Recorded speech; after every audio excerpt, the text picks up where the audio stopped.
Even in a loud world, most of our deepest decisions are made quietly. Not in speeches, not in arguments, but in the small, private choices we make about what we will share and what we will hold back. There are wounds that teach us to speak less.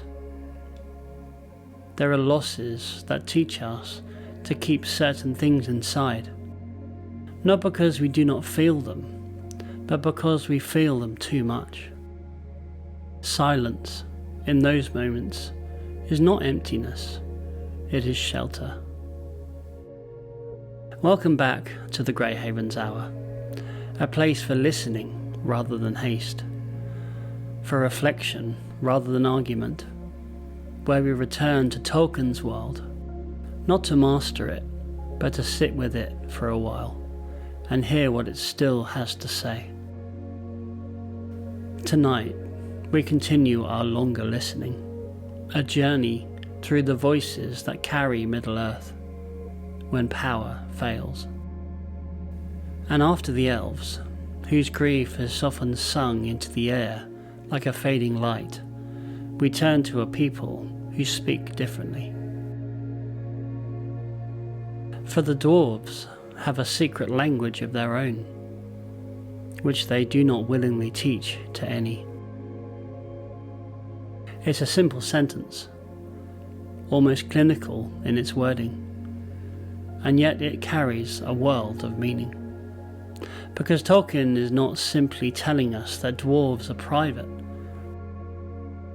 He shows us what happens when a people survive by turning inward. The dwarves do not announce themselves to history. They do not scatter their heart across the world in song. They gather it. They hold memory close, not only in story, but in stone. Not only in words, but in craft. For the dwarves, the past is not something to be recited in public squares. It is something set into the walls, hammered into metal, carved into halls that outlast generations. Their voice is not absent, it is concentrated. And if you have ever walked into a place that feels older than the people inside it, a cathedral, a mountain, a deep old forest, you know something of this dwarvish posture. The dwarves do not speak to fill the air. They speak when speech is necessary. And they keep silent the rest of the time, like a weight carried with purpose. This is where Khuzdul matters, not as a linguistic curiosity, not as a trivial note for lore enthusiasts, but as a sign of what dwarves believe about words. The dwarves did not withhold their words because they were cruel, but because words had proven costly.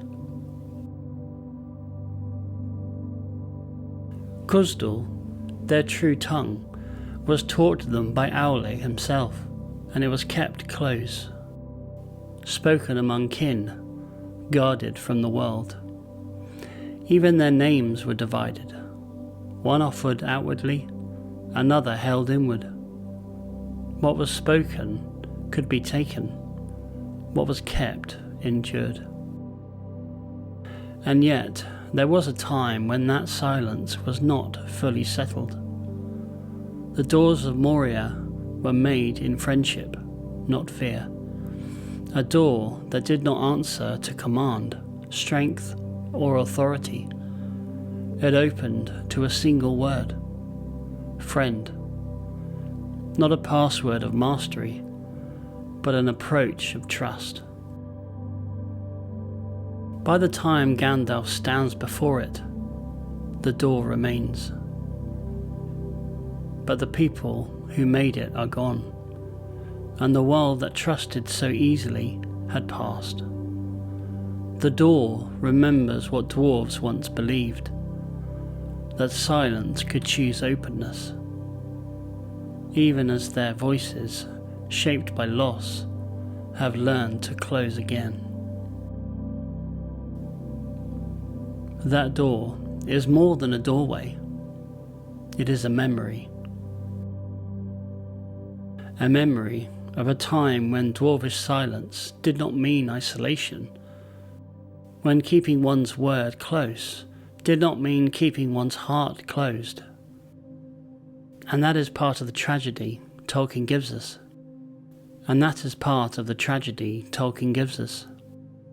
Because the dwarves have not become silent for no reason. They have lost. They have been driven out of their homes. They have watched halls that took ages to carve become dark and hostile. They have seen treasures stolen, kin shattered, names diminished to rumours. And when a people lose what they built slowly, they learn not to spend their trust quickly.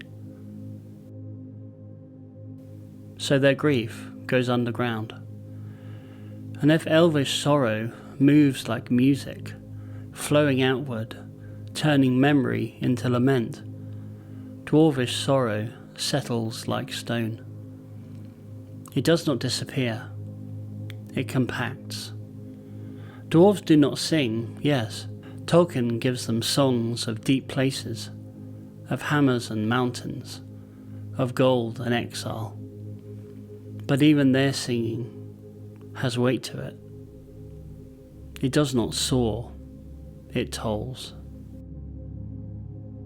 A dwarvish song is often not a celebration, but a remembering, a record of what was taken, a way of saying, we were here, we built this, we endured this, and because they endure, they guard. Their privacy is not a trick. It is a habit formed by centuries. But here is where Tolkien is always sharper than we expect. He does not romanticize guardedness. He shows its strength, but he also shows its cost. Silence protects, yes, but silence also isolates. When grief is never given air, it can harden. When words are always withheld, the heart can begin to believe it is the safest alone. And what begins as caution can become stubbornness. What begins as endurance can become pride.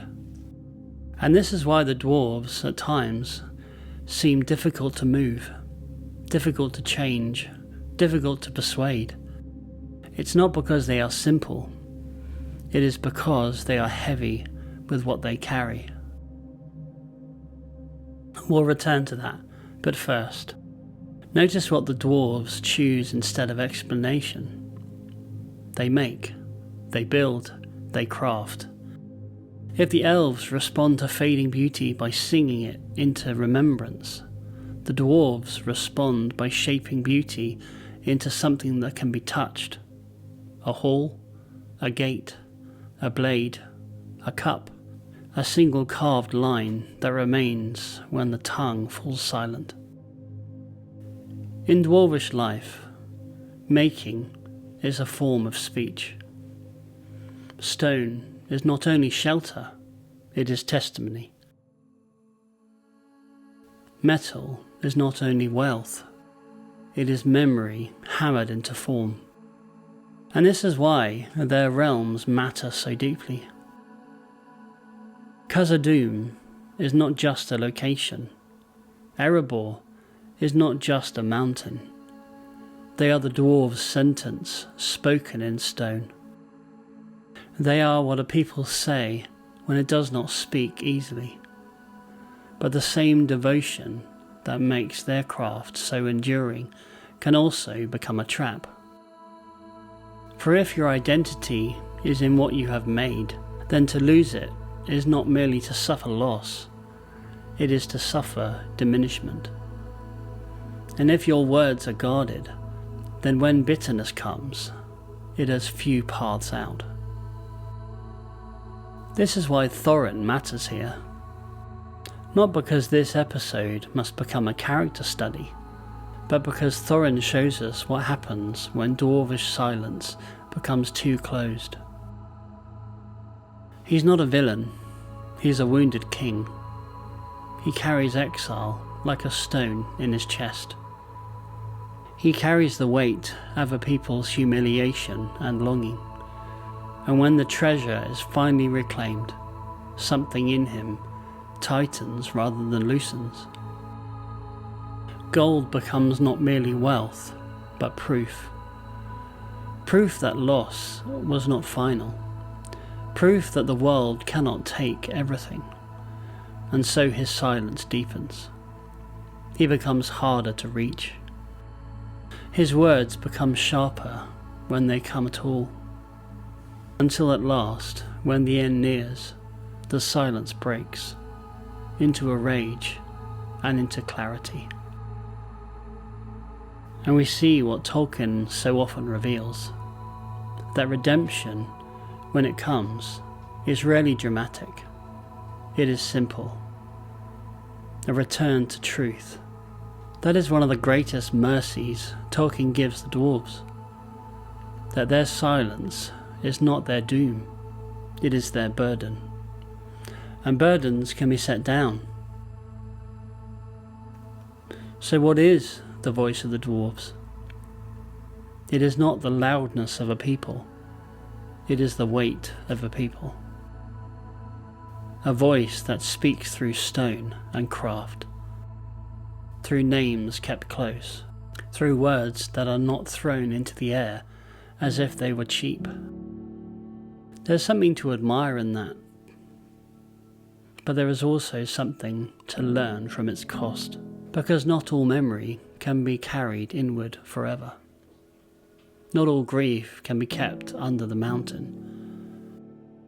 There comes a point when remembrance must be shared. Not because secrecy is wicked, but because isolation cannot heal. And that is where we turn next.